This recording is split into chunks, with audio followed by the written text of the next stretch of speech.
جاہل جاہلوں پہ حکومت کر رہے ہیں۔ پی ڈی ایم شہر کو بند کر دے، مجمع لگا دے، گراؤنڈ کے گراؤنڈ بھر دے، تو کیا ہم ان کے بیانیے کو درست تسلیم کریں گے؟ اگر آپ اکثریت رائے کے فیصلے کی طرف جائیں گے تو وہ آپ کو اللہ کے راستے سے گمراہ کر دیں گے، یعنی کہ اکثریت کوئی معیار حق نہیں ہے۔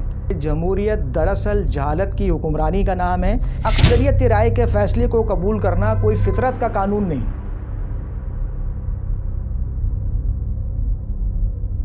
اعوذ باللہ من الشیطان الرجیم، بسم اللہ الرحمن الرحیم۔ میں عدنان حسن اپنے یوٹیوب چینل سیف پاکستان کے پلیٹ فارم سے پہلی دفعہ آپ سے مخاطب ہوں۔ 20 سال، تقریباً 20 سال سے میں اپنے اس موقف پہ ڈٹا ہوا ہوں کہ پاکستان کا موجودہ جمہوری نظام پاکستان کو محفوظ اور مضبوط نہیں کر سکتا۔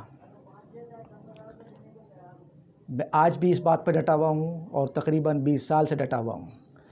میں نے کچھ عرصے لکھنا بھی شروع کیا، میں نے کچھ چیزیں، بے شمار چیزیں میں نے لکھی ہیں، تجزیاتی رپورٹس لکھی ہیں، کالمز لکھے ہیں۔ وہ بھی میرا ٹارگٹ یہی نظام تھا کہ یہ فرسودہ اور کرپٹ نظام پاکستان کو ڈیلیور نہیں کر سکتا، کچھ بھی ڈیلیور نہیں کر سکتا، اور موجودہ حالات آپ کے سامنے ہیں۔ کچھ چیزیں میں آپ کی خدمت میں پیش کروں گا جو میری اپنی تحریر ہے، اور میں نے کچھ پوائنٹس بھی لکھے ہوئے ہیں کہ میں نے کس طرح سے آپ کو یہ سمجھانے کی کوشش کرنی ہے کہ جمہوریت دراصل ہے کیا چیز۔ جمہوریت دراصل ہے کیا چیز۔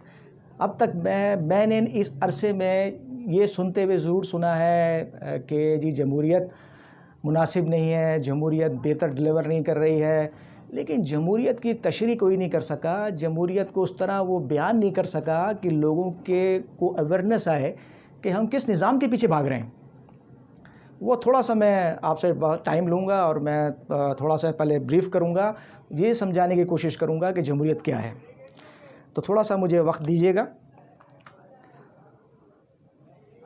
ملک کے موجودہ تمام تر حالات اور واقعات کا بغور تجزیہ اور جائزہ لینے کے بعد یہ بات واضح طور پر سامنے آ چکی ہے، اور یہ سوال پیدا ہو چکا ہے کہ کیا ہمیں مستقبل کے لیے اسی نظام جمہوریت پر اعتماد اور اعتبار کرنا چاہیے، اور اسی فرسودہ اور کرپٹ سسٹم میں ہمیں اپنے آگے کا سفر جاری رکھنا چاہیے۔ یہ سوال، ایک بنیادی سوال اب کھڑا ہو چکا ہے، کیونکہ 65 سالوں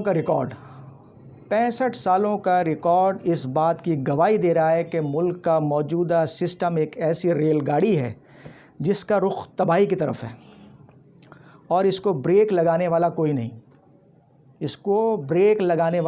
نہیں۔ جمہوریت کی تاریخ یہ بتاتی ہے کہ عملی اعتبار سے جمہوریت دراصل جہالت کی حکمرانی کا نام ہے۔ عملی اعتبار سے ذرا یہ جو الفاظ ہیں، جو جملے ہیں میرے، اس کو ذرا آپ بڑے غور سے سنیں گے اور سمجھیں گے تو آپ کسی نتیجے پہ پہنچیں گے۔ جمہوریت کی تاریخ یہ بتاتی ہے کہ عملی اعتبار سے جمہوریت دراصل جہالت کی حکمرانی کا نام ہے، کیونکہ اس کی ساری توجہ تعداد پر رہتی ہے، معیار پر نہیں۔ کیا عرض کر رہا ہوں میں کہ اس کی ساری توجہ تعداد پر رہتی ہے، معیار پر نہیں، یعنی کوانٹٹی پہ رہتی ہے، کوالٹی پہ نہیں۔ اور اس بات کو بھی سمجھ لینا چاہیے کہ اکثریت رائے کے فیصلے کو قبول کرنا کوئی فطرت کا قانون نہیں۔ اکثریت رائے کے فیصلے کو قبول کرنا کوئی فطرت کا قانون نہیں۔ کم تعداد بعض اوقات زیادہ طاقت ہو سکتی ہے۔ یہ باتیں سمجھنے کی ہیں، بڑے غور سے سمجھنے کی ہیں۔ چھوٹے سی لائنیں ہیں لیکن یہ بڑی گہری بات ہے۔ اب کیا میں عرض کر رہا ہوں کہ اکثریت کے رائے کے فیصلے کو قبول کرنا کوئی فطرت کا قانون نہیں ہے۔ اب میں آپ کو مثال دے دوں، سینٹ کا الیکشن آپ کے سامنے ہے، بحث کیا ہے؟ تعداد۔ بحث کیا چل رہی ہے؟ تعداد، اکثریت، 7 ووٹ کم ہیں، 7 ووٹ آ جائیں، 7 ووٹ ٹوٹ جائیں، یہی بحث چل رہی ہے۔ ٹی وی ٹاک شوز میں آپ دیکھ لیجئے، تجزیہ کار بھی یہی گفتگو کر رہے ہیں، اینکر بھی یہ گفتگو کر رہے ہیں، یعنی کہ تعداد پہ بھاگے ہوئے لوگ۔ ایک مثال ہے، پی ڈی ایم جلسے کر رہی ہے، پی ڈی ایم جلسے کر رہی ہے اور گفتگو کا محور کیا ہے کہ جی مجمع آیا کہ نہیں آیا مجمع آیا کہ نہیں آیا، اکثریت کھڑی ہے کہ نہیں کھڑی، شہر بند ہوا کہ نہیں بند ہوا۔ اگر کہ شہر بند نہیں ہوا، اگر کہ مجمع نہیں آیا، گراؤنڈ نہیں بھرا، تو کیا؟ اب ایک مثال لے لیجئے، اگر کہ پی ڈی ایم شہر کو بند کر دے، مجمع لگا دے، گراؤنڈ کے گراؤنڈ بھر دے، تو کیا ہم ان کے بیانیے کو درست تسلیم کریں گے؟ کرنا پڑے گا نا آپ کو۔ اگر آپ اکثریت، اگر آپ اس جمہوریت کو جمہوریت کے پیچھے بھاگ رہے ہیں تو جمہوریت تو آپ کو یہ سکھا رہی۔ کل کو پی ڈی ایم، بات کو سمجھیں، اگر پی ڈی ایم مجمع اکٹھا کر لے آپ کی توقع کے مطابق، تو کیا ان کے بیانیے کو درست تسلیم کر لیا جائے؟ ہرگز ایسا نہیں ہے۔ تو یہ ہے اکثریت، اور میں یہ سمجھانے کی کوشش کر رہا ہوں کہ اکثریت رائے کے فیصلے کو قبول کرنا کوئی فطرت کا قانون نہیں۔ میں آگے چلتا ہوں۔ اچھا، اللہ کا شکر ہے کہ اللہ تعالیٰ نے بھی قرآن میں فرما دیا، ماشاءاللہ اللہ تعالیٰ بھی قرآن میں بیان کر رہے ہیں، اور اس کا مفہوم میں آپ کو بتا دیتا ہوں۔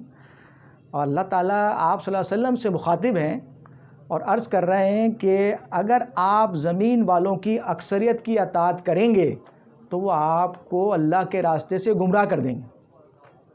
دیکھیے آپ، اللہ تعالیٰ بھی یہ کہہ رہے ہیں کہ اگر آپ اکثریت رائے کے فیصلے کی طرف جائیں گے تو وہ آپ کو اللہ کے راستے سے گمراہ کر دیں گے، یعنی کہ اکثریت کوئی معیار حق نہیں ہے۔ سمجھیں آپ اس بات کو کہ قرآن میں بھی اللہ تعالیٰ کہہ رہے ہیں کہ اکثریت گمراہ کر دیتی ہے۔ مطلب یہ ہے کہ عوام کی اکثریت رائے کبھی معیار حق نہیں ہو سکتی، کیونکہ عوام کی اکثریت تو بے علم اور کم علم لوگوں کی ہے۔ اسی لیے اکثریت رائے کے فیصلے کو تسلیم کرنے کا مطلب حماقتی رائے کو فیصلے کو تسلیم کرنا۔ سمجھ رہے ہیں آپ میری بات کو؟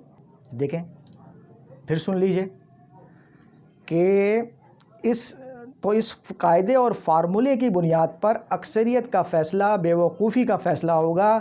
اس لیے یہاں یہ سوال اٹھتا ہے کہ پھر آئین میں جاہلوں کو اس فیصلے کا حق کیوں دیا ہوا ہے؟ یہ ہے بنیادی سوال، یہ ہے بنیادی ایک آئین میں یہ ہے، اس کو ذرا سمجھنے کی کوشش کیجئے کہ پھر آئین میں یہ اختیار جاہلوں کو کیوں دیا ہوا ہے، مطلب کم علم لوگوں کو کیوں دیا ہوا ہے کہ وہ ووٹ کر کے حکمران سلیکٹ کر سکیں۔ اچھا،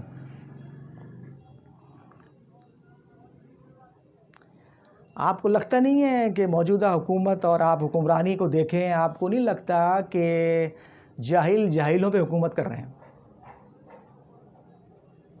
اندازہ کریں آپ اسمبلیوں کا حال، جو ٹاک شوز ہیں، جو گفتگو ہے، جو بیانیے آ رہے ہیں، جو مجھے ہنسی آتی ہے جب میں کوئی ٹاک شو دیکھتا ہوں تو انتہا کی جہالت، تو جہالت ایک جاہل سسٹم سے جب آپ نکل کر آئیں گے تو وہ آپ نے جہالت ہی دکھانی ہے اپنی۔ تو یہ بات سمجھنے کی ہے، اور مجھے لگتا ہے کہ خان صاحب بھی اکثریت کے معاملے میں گمراہ ہو چکے ہیں۔ اب اس سے اندازہ کر لیجئے ان کے ساتھ بھی ایک مجمع ہے، ایک مجمع لگا ہوا ہے، ان کے دائیں اور بائیں مشیروں کا مجمع ہے، معاون خصوصیوں کا مجمع ہے۔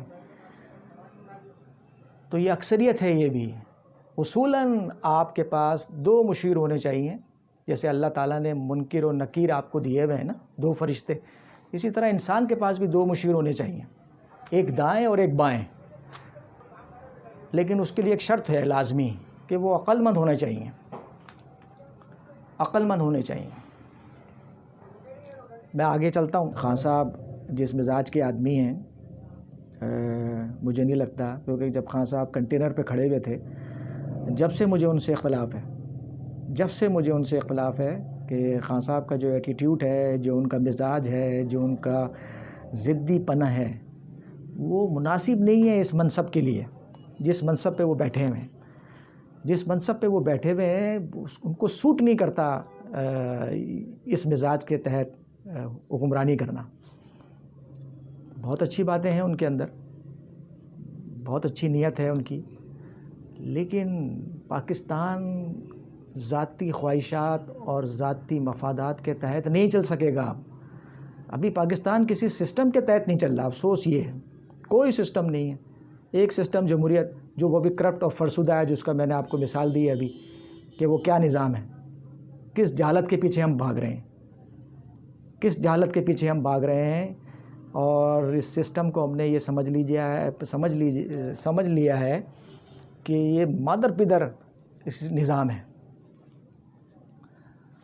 کوئی چیک اینڈ بیلنس بھی آپ ذرا سا کرنا چاہیں تو وہ بھی قبول نہیں ہے اس سسٹم میں، کہ کوئی چیک اینڈ بیلنس کا کوئی سسٹم ہونا چاہیے کہ آپ چیک کر سکیں، لیکن وہ بھی برداشت نہیں.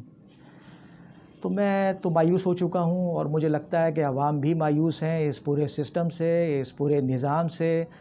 اور یہ نظام اب آگے بڑھتا ہوا بالکل نظر نہیں آ رہا. اگر آپ نے دھکا مار کے اس کو چلانا ہے تو اس کو بالکل چلائیے، لیکن نقصان کس کا ہونے جا رہا ہے؟ کسی کا، ان حکمرانوں کا کوئی نقصان نہیں ہو رہا. نقصان ملک کا ہو رہا ہے. بہت بڑا نقصان ہونے جا رہا ہے پاکستان کو. اس سسٹم سے ہم آگے نہیں بڑھیں گے. خان صاحب کے پاس ٹیم نہیں ہے. خان صاحب اس مزاج کے آدمی نہیں ہیں جو اس ملک کے ساتھ کو ڈلیور کر سکیں. خان صاحب ایک جذباتی اور ضدی آدمی ہیں، اور اس سیٹ پہ بیٹھنے کے لیے ضدی اور جذباتی آدمی نہیں چل سکتا. ٹھیک ہے، ان کی نیک خواہشات اپنی جگہ پہ ہیں، لیکن وہ نہیں کر پا رہے ہیں. دیکھیں ابھی ایک میں اصول کی بات کرنے جا رہا ہوں، اور سارا جو میں نے یہ جو آپ کو تشریح کی ہے جمہوریت کی، صرف اس لیے کی ہے کہ میں ایک بات کرنے جا رہا ہوں. ٹھیک ہے، سسٹم کو چلائیے، لیکن اب ایک کچھ چند قوانین اور ترامیم کے بغیر یہ سسٹم اب نہیں چل سکتا. مجھے بڑے افسوس سے کہنا پڑتا ہے کہ ملک کے اندر جو اب میں بات کرنے جا رہا ہوں وہ میں کہیں نہیں سن رہا. مجھے حیرت ہے، میں کہیں نہیں سن رہا. میں کوئی ٹاک شوز اس پہ نہیں ہو رہے، کوئی بحث ڈیبیٹ کہیں نہیں ہو رہی ہے، اسمبلی میں اس پہ کوئی بات نہیں ہوتی ہے، کوئی تجزیہ کار اس کی طرف بات نہیں کرتا، کوئی اینکر اس طرف آپ کی توجہ نہیں دلوا رہا. کیوں نہیں دلوا رہا؟ لیکن اب دلوانی پڑے گی. میں دلوا رہا ہوں. یہ ایشو بہت امپورٹنٹ ہو گیا ہے. ٹھیک ہے، کوئی بات کر رہا ہے جی ملک میں صدارتی نظام آنا چاہیے، اسلامی صدارتی نظام آنا چاہیے. اسلامی صدارتی نظام کیا ہے؟ دیکھیں، یہ ابھی پہلے کم از کم معاشرے کی آپ اصلاح تو کر لیں، پھر ہم آگے بڑھیں گے بڑے فیصلوں کی طرف. ابھی معاشرہ آپ کا کس طرف گامزن ہے یہ سب اچھی طرح جانتے ہیں. کیا مزاج ہے معاشرے کا؟